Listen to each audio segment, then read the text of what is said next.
10월 27일은 종교개혁주일로 많은 교회에서 지킵니다. 옛날이나 지금이나 이 종교개혁이라는 이 단어는 공통적으로 사용됐고, 루터가 카톨릭에서 종교개혁할 때도 마찬가지였습니다. 이 종교개혁은 가장 중요한 것이 용기가 필요합니다. 누군가가 잘못됐다는 것을 이야기를 하고, 또 엄청난 거대한 상과 싸울 수 있는 힘이 있어야 되고 용기가 있어야 됩니다. 물론 거기에는 하나님과 함께해야 될 줄 믿습니다. 사람이 기억하는 것이 아니라 하나님이 함께하였어야지만이 그 모든 것을 주관하고 이기시는 줄 믿습니다. 국민배우라고 한 우리 김수미 집사님이신데요, 그분이 이제 천국으로 돌아갔었는데, 일용의 어머니로서 많은 국민들의 마음을 사로잡았고, 또한 여러 편의 영화를 통해서 국민들에게 기쁨을 줬던 그분도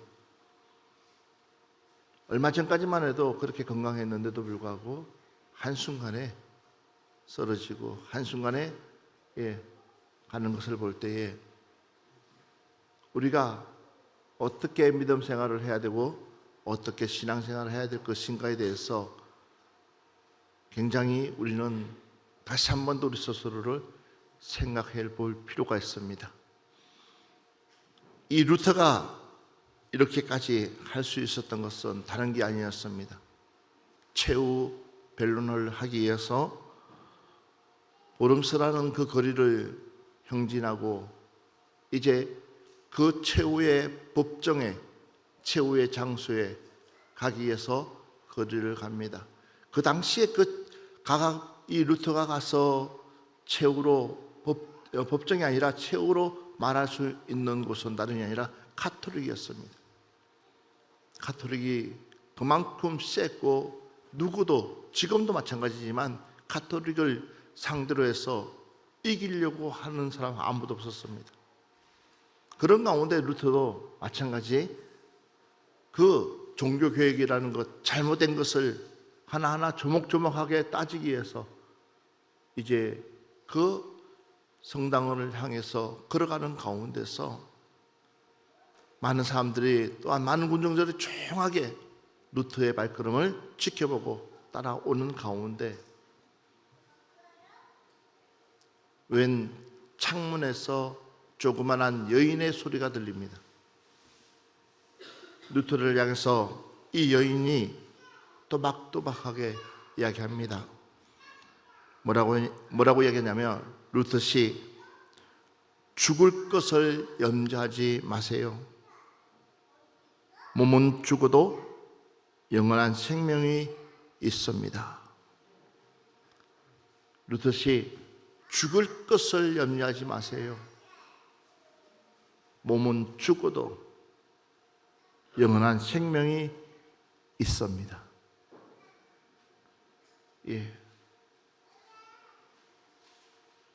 가늘한 여성의 그 목소리가 순간 이 루터가 천근만근 같은 거침지고 그 무거운 발걸음으로 가던 그 발걸음이 한순간에 가벼워지고, 마치 나에게는 부활이 있지. 그때부터 루터에게는 종교개혁의 시작이 됐다고 합니다. 그러려면 적어도 들을 만한 그 여인이 루터씨, 몸은 죽어도, 당신 몸은 죽을 수 있습니다. 그러나 당신 영은 영원히 살 수 있는 천국이 있습니다. 몸은 한 번 왔다 가는 것은 정한 것이기 때문에 누구나 거스를 수 없습니다. 그러나 이 영혼의 심판은 오직 하나님뿐이고 이 영은 영원한 천국, 그러니까 영원한 것이라는 거예요. 육체처럼 어느 시간이 되면 죽는 것이 아니라 이 영은 영원한 것이다. 그랬을 때에 그만한 그 말을 들을 수 있는 믿음. 오늘 저는 이 종교개혁 시간에 개혁주일날 여러분들이 하고 싶은 것은 우리의 믿음을 키우자, 우리의 신앙을 키우자. 다른 거 아닙니다. 우리의 믿음을 키울 때에 맞습니다. 하나님이 우리 주님께서 제자들에게, 많은 군중들에게 채권하신 말씀 중에 하나가 뭐냐면 내가 믿음을 보겠느냐, 내가 믿음을 보겠느냐.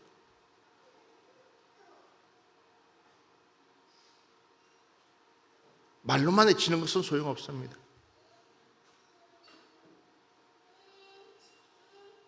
정말 중요한 것은요, 살아있는 믿음입니다.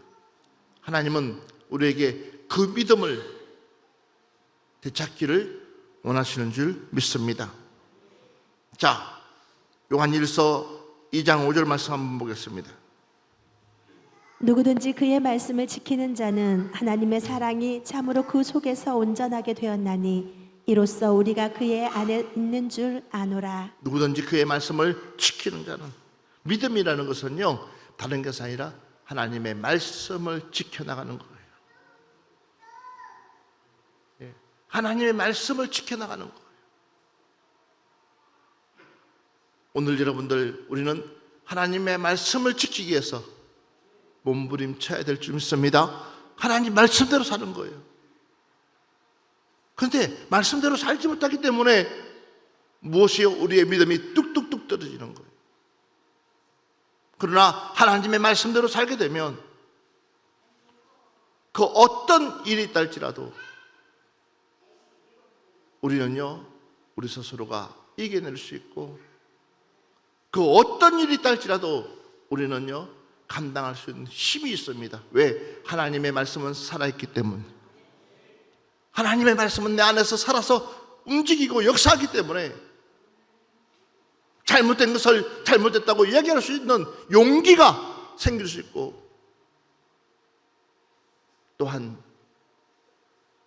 우리는 그 불법을 저지르는 곳에 우리 스스로가 가지 않습니다. 그래서 계속해서 시편 105편 45절 말씀 보면 이는 그들이 그의 율례를 지키고 그의 율법을 따르게 하려 하심이로다. 할렐루야. 진정한 개혁은 대단한 데서 오는 것이 아니라 아주 작은 기본, 그 기본이 뭐예요? 하나님의 말씀을 따르는 거예요. 성경을 따르는 거예요. 그래서 잠언서 8장 32절 보면 아들들아 이제 내가 들으라. 내 도를 지키는 자, 내 도를 지키는 자가 복이 있느니라. 아들들아 이제 들으라는 거예요.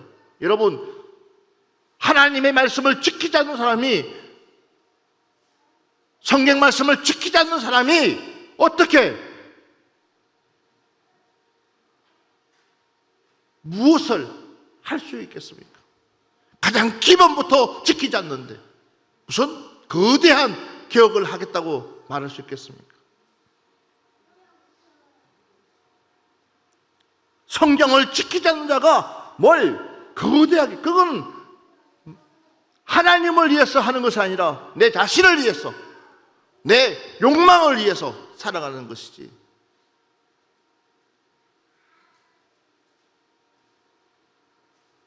그래서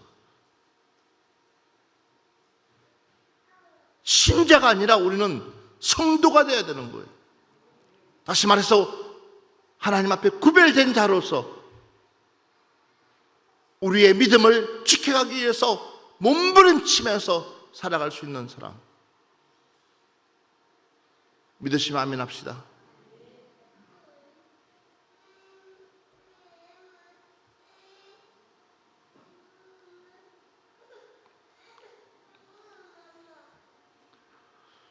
신학교 다니면서 많은 아르바이트를 했습니다. 물론 결혼을 빨리 했기 때문에 가정을 책임지기 위해서도 했고, 그런 가운데서 저에게 가장 걸렸던 것이 예배였습니다.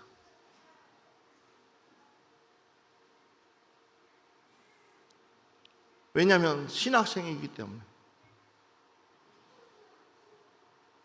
교회에서는 직분을 받지 않고 있지만, 그러나 신학생이기 때문에 저에게는 예배가 가장 중요한 것이었기 때문에 그 예배에 모든 내 삶을 바쳤습니다.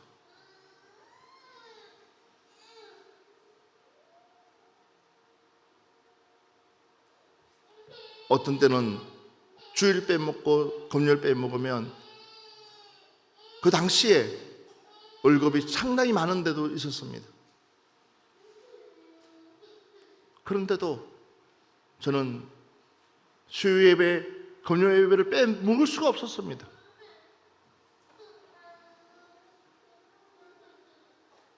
왜 그러냐면 내가 앞으로 하나님의 말씀을 가르쳐야 될 사람이기 때문에. 그러니까는 이 하나님의 말씀을 지킨다는 것은 그 자체가 때로는 여러 가지 어려운 그런 환경과 그런 상황이 온다 할지라도 말씀 앞에서는 타협하지 않았습니다. 그러나 요즘 생각해 보시라는 거예요.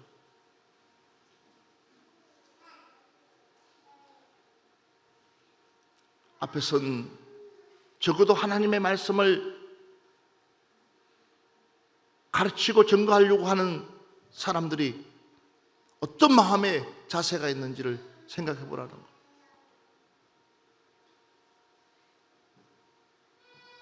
여러분, 이런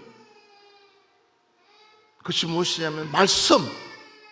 오늘 이 말씀처럼 아들들아 이제 내게 들으라. 내 도를 지키는 자가 복이 있느니라. 내 도가 뭡니까? 바로 하나님의 말씀. 하나님의 말씀을 지키는 자가 복이 있다는 것. 물론 사람들은 지탄할 수 있습니다. 친척들은 형제간들은 다 지탄할 수 있습니다. 유별스럽게 그렇게까지 믿을 필요가 있느냐 하면서 그래서 나는 교회 안 다닌다고 하는 사람들이 있습니다. 그러나 그 사람은 그 사람의 입장이고 우리가 가야 되는 그 길은 분명하다는 거예요. 저와 여러분이 가야 될 그 길은 어느 거 하나 타협해서는 안 되고 이게 개혁이라는 거죠. 전도서 8장 2절 말씀 한번 보겠습니다. 명령을 지키는 자는 불행을 알지 못하리라. 지혜자의 마음은 때와 판단을 분별하나니. 아멘. 명령을 지키는 자는 불행을 알지 못하리라. 지혜의 마음은 때와 판단을 분별할 수 있다라는 것. 그 지혜의 근본이 누구신지 아십니까? 바로 하나님이십니다. 그 하나님이 우리에게 뭐예요? 분별할 수 있는, 옳고 그름을 분별할 수 있는 무엇을 주시느냐? 지혜를 주시겠다고 우리에게 약속하고 있습니다. 그 약속을 여러분이 붙잡기를 주의 이름으로 축원합니다. 우리의 지혜, 심지어는 너희 지혜가 부족하면 꾸짖지 않냐는 그분에게 구하라고 이미 성경은 기록되어 있습니다. 그분은 내가 그분에게 그 지혜를 구했을 때에 후히 주도록, 넘치도록 우리에게 주시겠다고 약속하고 있습니다. 그렇기 때문에 우리는 하나님 말씀 안으로, 진정한 개혁은 다름이 아니라 하나님 말씀 안으로 들어가는 것입니다. 성경대로, 말씀대로 살아가는 것이 진정한 개혁입니다. 대단한 것이 아닙니다. 에스겔서 36장 27절 말씀 한번 보겠습니다. 또 내 영을 너희 속에 두어 너희로 내 윤례를 행하게 하리니 너희가 내 규례를 지켜 행할지라. 맞습니다. 그래서 따라합시다. 성령 충만을 받자. 성령 충만을 받자. 다시 한 번 더 성령 충만을 받자. 여러분, 육신을 가지고는 말씀대로 살아갈 수가 없습니다.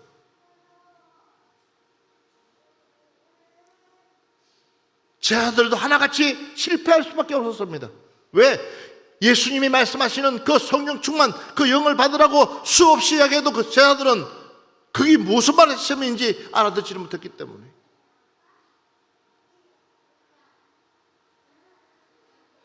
예수님이 그렇게 비통하게 기도하면서 만약에 이 잔을 피할 수만 있다면 피하게 해달라고 애절하게 기도하는데도 불구하고 제 아들은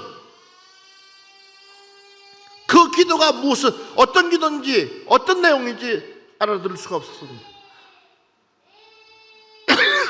그러다 보니까는 도무지 그 말을 알아듣지 못하니까 그러니까 자는 거예요. 그냥 잠자는 거예요. 그 말을 못 알아들으니까 자는 거예요.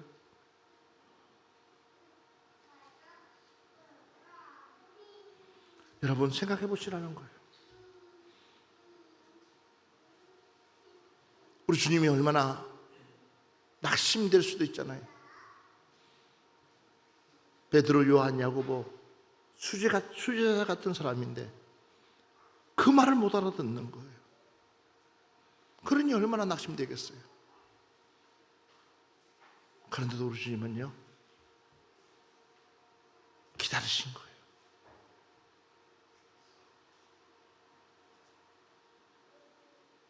주님이 부활하고 난 뒤에도 제 아들이 나타나가지고 너에게 평강이 있을지어다 하고 말씀하고 난 뒤에도 제 아들은 여전히 못 알아들었습니다. 그러나 주님이 성천하고 난 뒤부터 마가다락방에서 그들이 힘써서 기도할 때에 그들에게 하나님의 영이 임하신 줄 믿습니다.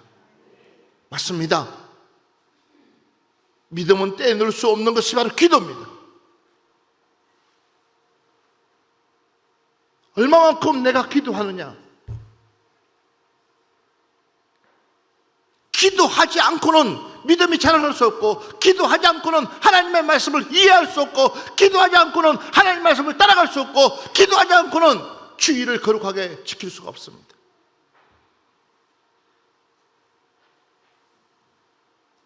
왜?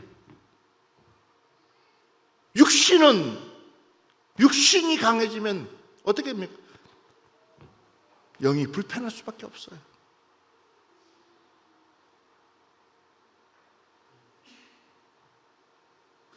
여러분들도 알다시피 제일 어려운 사람 누구예요? 고집센 사람이에요. 고집세다는 것은요, 말귀를 못 알아들어요. 자기 생각만 얘기하는 거예요. 자기 말만 하는 거예요.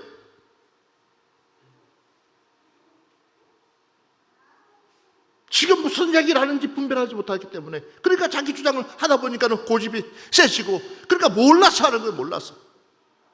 알아서 하는 것이 아니라 그 사람은 몰라서 하는 거예요. 다른 사람들은 다 좋다고 얘기하는데도 한 사람 유독 그 사람은 이해가 안 되니까는 그 육신이 강한 거죠. 영의 사람은 그렇지 않습니다. 세상 내가 지금 당장 내가 손해본다 할지라도 내 자신을 내려놓고 진정 하나님의 뜻이 무엇인지, 하나님의 요구하심이 무엇인지 내 스스로를 돌아보면서 주님이 우리를 사랑한 것처럼 우리도 그들을 향해서 사랑하면서, 그러려면 내 안에서 하나님의 영이 충만해야지. 하나님의 영이 충만해야지 모든 것을 다 양보할 수 있는 거예요. 할렐루야. 뻔히 죽을 줄 알면서도 가는 거예요. 만약에 내가 죽어야지만이 저 사람을 구원시킬 수 있다면, 만약 내가 지금 당장 내 모든 것을 다 포기해야지만이 저 사람을 구원시킬 수 있다면 내 스스로를 다 포기하는 거예요. 왜요? 그것이 하나님이 기뻐하시는 뜻이라면 기꺼이 순종해가는 거예요. 그런데 우리는 안 그래요. 내 육신이 살아나고 기도하지 아니하면 결국은 내 육신의 소리만. 그러니까 설교 시간에 기도하지 않으면 저 설교가 편하게 들리겠어요?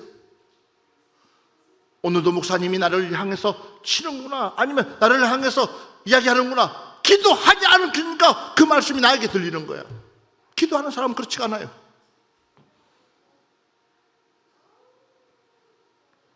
도리어 기도하는 사람은 아멘 아멘 하죠. 그러나 기도하지 않는 사람은 오늘 날 잡았다고 그러죠. 무슨 날 잡아요? 그러나 기도하지 않으면 날 잡았다고 그러죠. 날 잡았다. 그래서 시험 든다고 그러죠. 시험이 뭔데요? 나와봐서 기도해 보세요. 여러분들이 교회 와서 기도해 보세요. 시험 들 일이 있는지.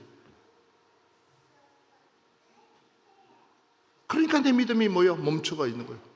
잘하시가 않아요. 왜? 하나님의 말씀을 거부하니까. 히브리서 11장 17절 말씀부터 18절 말씀 보겠습니다. 아브라함은 시험을 받을 때 믿음으로 이삭을 드렸으니 그는 약속들을 받은 자로 돼 그 외아들을 드렸느니라.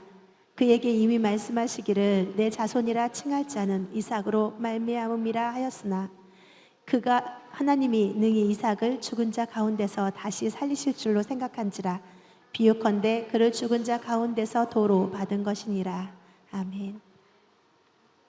여러분, 기도하지 않을 때의 아브라함은 어땠습니까? 아내를 왕첩으로 줬어요.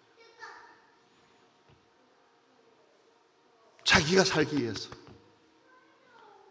얼마나 아브라함의 부인이 잘생겼는지를 모르지, 이쁘게 생겼는지 모르지만 당신은 아름다운 여인이라, 혹 당신 때문에 내가 죽을 수 있으니까 자기 부인을 아내, 그 왕첩으로 줘. 이 나쁜 놈이 어디 있어요?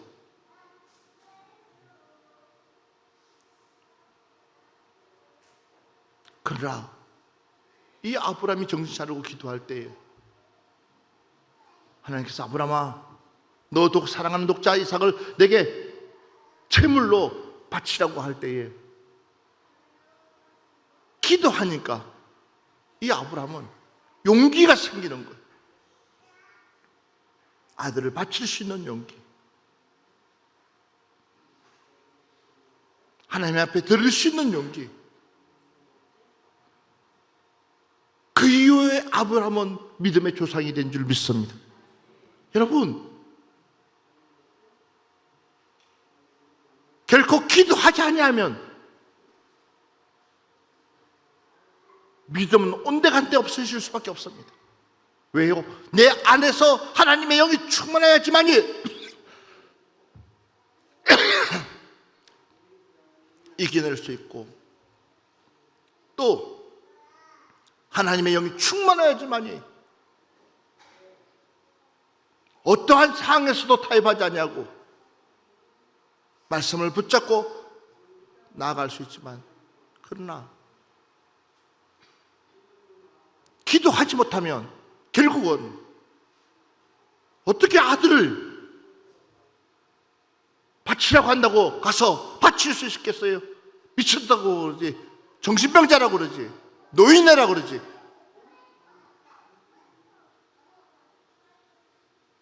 여러분, 그러나 기도하는 사람은요, 첫째도 하나님, 둘째도 하나님, 셋째도 하나님인 줄 믿습니다. 기도하니까 그런 거예요. 종교개혁은 다른 것이 아니라 얼마나 우리가 성령 충만을 받느냐. 그 제자들이 역시도 마찬가지입니다. 무서워서 도망갔던 그 제자들, 하나님 말씀과 상관없이 살았던 그 제자들. 그러나 마가다락방에서 그 성령을 체험하고 난 뒤에 베드로는 나가서 외칠 때에 3,000명 5,000명을 해계시키고,